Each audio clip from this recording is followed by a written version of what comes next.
ગુજરાત રાજ્યના વનમંત્રી મુળુ બેરાએ જાહેરાત કરી છે કે આ વર્ષે પ્રથમવાર એઆઈ ટેકનોલોજીની મદદથી સિંહોની ગણતરી કરવામાં આવશે. આ ગણતરી 10 થી 13 મે દરમિયાન હાથ ધરાશે. એશિયાના એકમાત્ર સિંહોના નિવાસસ્થાન ગીર ઉપરાંત હવે અન્ય 11 જિલ્લાઓમાં પણ સિંહોએ વસવાટ શરૂ કર્યો છે. 2020ની ગણતરીમાં કુલ 674 સિંહોની નોંધણી થઈ હતી. આ વખતે ગીર સિવાય બરડા વિસ્તારમાં પણ સિંહોની હાજરી વધી છે. ત્યારે વન વિભાગ અને વિવિધ સ્વયંસેવી સંસ્થાઓના કાર્યકરો આ ગણતરીમાં જોડાશે. જૂનાગઢ, અમરેલી અને ભાવનગર સહિતના જિલ્લાઓમાં સિંહોની ગણતરી કરવામાં આવશે. વન વિભાગે આ કાર્ય માટે પૂરતો સ્ટાફ ફાળવ્યો છે. તો ખાસ કરીને આ વર્ષે રેવન્યુ વિસ્તારોમાં પણ સિંહોની હાજરી નોંધાય છે. એઆઈ ટેકનોલોજીના ઉપયોગથી વધુ ચોક્કસ આંકડા મેળવી શકાશે.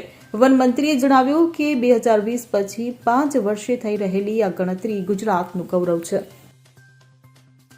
Bureau report CN24 news. હવે જુઓ દેશ દુનિયાની તમામ ખબરો તમારી આંગળીના ટેરવે. ઉઠાવો મોબાઈલ અને Google Play Store પરથી ડાઉનલોડ કરો અમારી CN24 ન્યૂઝ મોબાઈલ એપ.